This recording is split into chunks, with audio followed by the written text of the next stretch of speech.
exactly. I'm a transvestite, and welcome to T-Chat.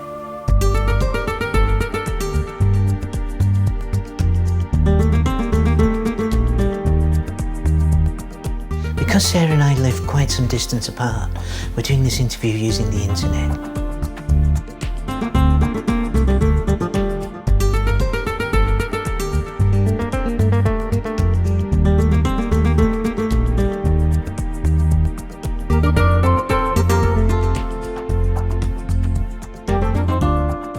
One thing I've noticed about you, Sarah, is you're very comfortable with your cross-dressing, very relaxed. I mean, surely there was a period when you were fearful. I mean, did this happen? When did you become comfortable?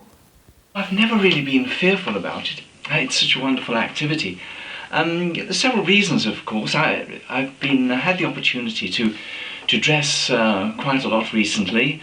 I wear something feminine every day, and I go out sort of once or twice a week fully dressed with makeup, so that builds up the confidence and makes me feel comfortable. And secondly, the validation I've had from all my friends at Flickr is a tremendous boost to the confidence. So yes, that's why I feel relaxed and comfortable about it. The one thing we're always asked as transvestites and cross-dressers is, would we ever consider transitioning into being a woman? No, I would never do that. Why live one life when you can live two? I mean, I really enjoy the fact that I've got two different personas. Well, it's the same person really, but I can be one person or the other. So why would I want to give that up? Of course, there are some aspects of it which are quite intriguing. I mean, breast augmentation, for example, that, if I was not a secret cross-dresser and I was living alone and could do what I like, well, maybe I'd consider it just to have enough fullness there so that it would look pretty in clothes, but not too much that I couldn't hide it if I wanted to be a man. Same with the facial things, but to be quite honest, I'm not in favour of elective surgery, so it's a fantasy that'll never happen. One aspect that can really be exciting as a cross-dresser is, shaving your legs, plucking your eyebrows, shaving your chest. Do you do that? Are you able to do that? Or does it cause you problems in your real life?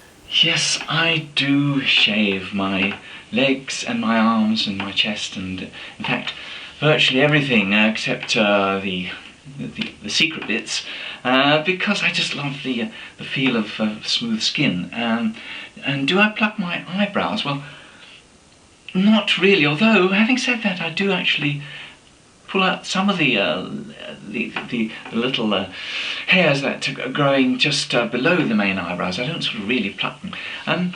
Interesting point about both those aspects. Does it cause any problems? Well, those two things, of course, are visible even if you're a secret cross-dresser. And my wife knew about those things and didn't like them.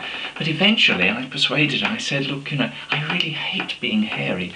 And on my last birthday, I said, the only one thing I really want from you as a birthday present is your permission that I can shave my legs and so on, and just feel, comfortable that way, not hairy. And she relented. I mean, she doesn't know why, but she relented, and I've done that ever since. As for the eyebrows, well, she does like bushy eyebrows, and she won't like it when she sees me at the moment because they are a little bit trimmed. So I'll have to deal with that issue when it arises.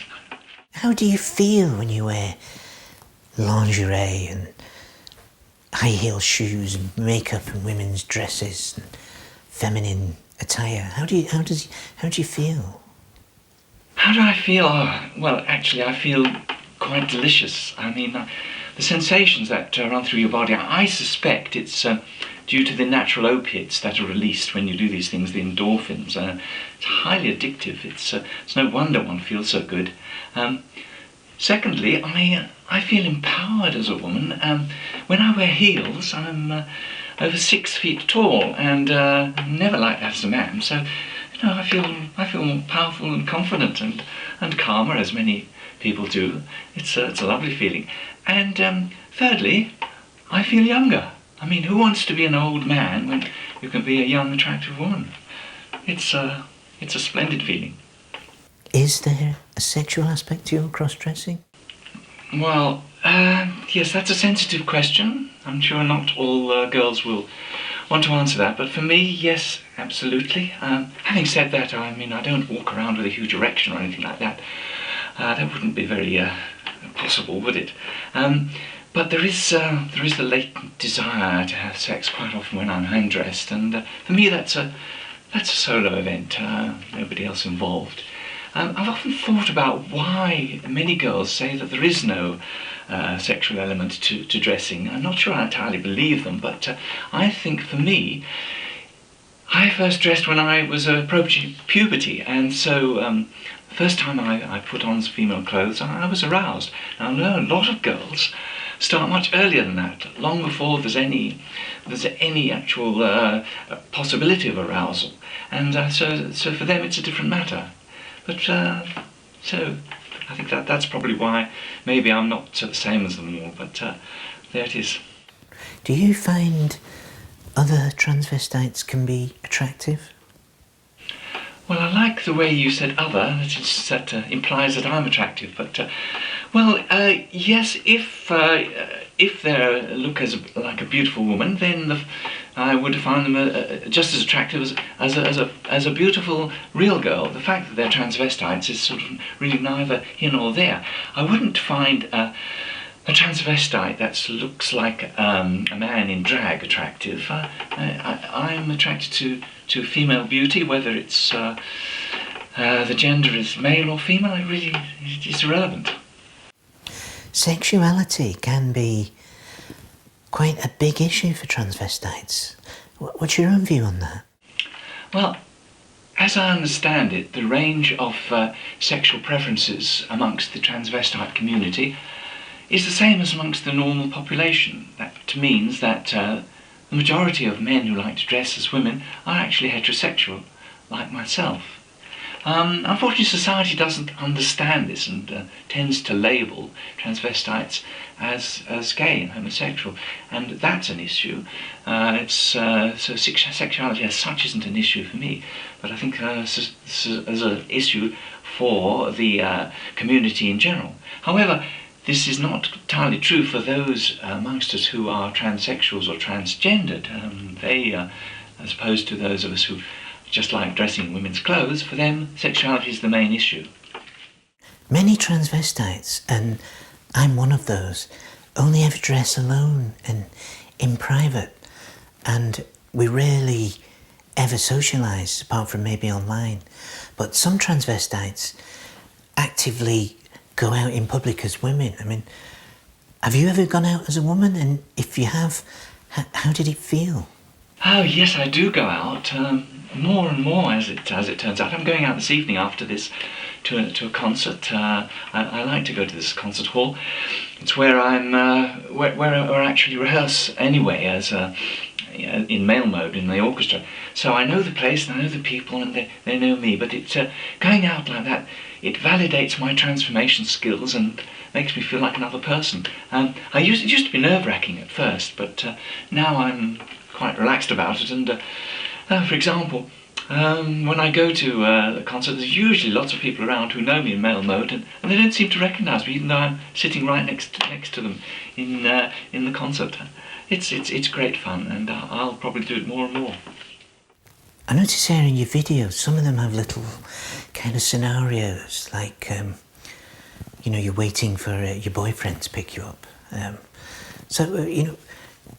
Where do these scenarios come from?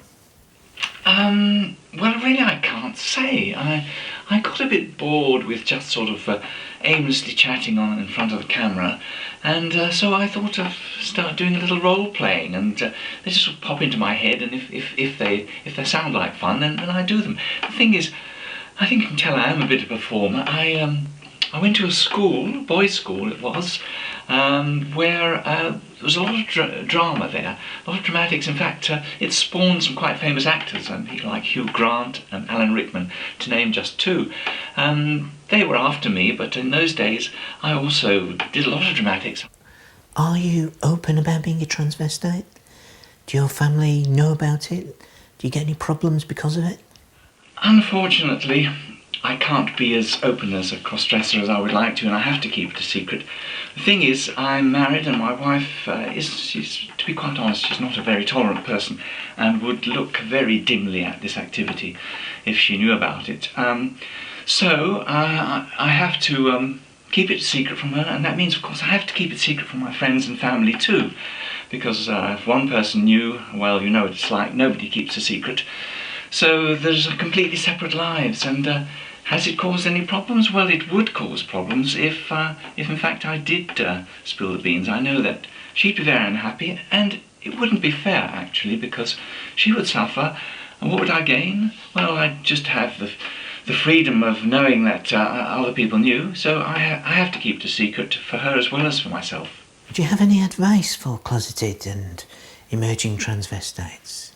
My advice would probably be the same as any other transvestite, and that is, if you're doing it, you'll be doing it for life. Don't think you can actually give it up because it's with you forever. Some of you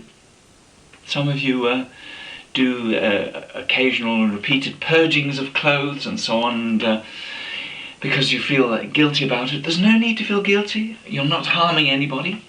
However, if the urge overcomes you to tell people about it, your friends and family, you need to be absolutely sure that they're going to take it in a good light. It's very unlikely. Somebody's going to feel unhappy about it, probably your closest, nearest and dearest.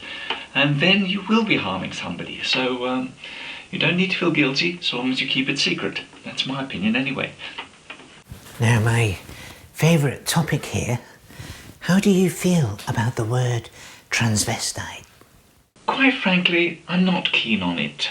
Society tends to use words like transvestite and crossdresser pejoratively, and they tend to look down on us. They don't understand us, so it makes me feel a little bit uneasy to use the term. I mean, for me, because I'm a bit of a performer, I like to sort of think of myself as an amateur female impersonator rather than one of those other terms, but really isn't that important.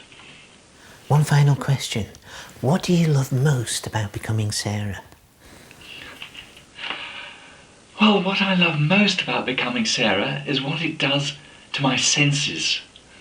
Sight, smell, sounds and touch. I mean, I love the way I look when I see myself in the mirror, not from too close, of course, or at photographs when I've touched out the lines and wrinkles. I just love the look. Then the smell, I just adore the sensation of when I've put on some nice perfume and waited till the solvent's gone and the actual aroma just envelops me in an erotic cloud. You won't see that on Flickr, but it's a real part of it for me. I love the sound of me click-clacking on tiled floors when I'm walking in high heels. I think a lot of us get that feeling, and it sort of validates one's feeling of femininity as you know you're wearing these stilettos. But best of all, I think I love the sense of touch. I mean, the feeling of some of these silky clothes against one's skin, which you don't get as a man, and particularly love to run my hands over my silky smooth skin after I've shaved it, and better still, against the glossy feel of stockings or pantyhose and against the smooth skin. Yeah, I think I can summarise, in fact, the whole thing I love about being Sarah. It is actually sensational. Well, it's been lovely speaking to you, Sarah. Thank you for taking the time to do this interview.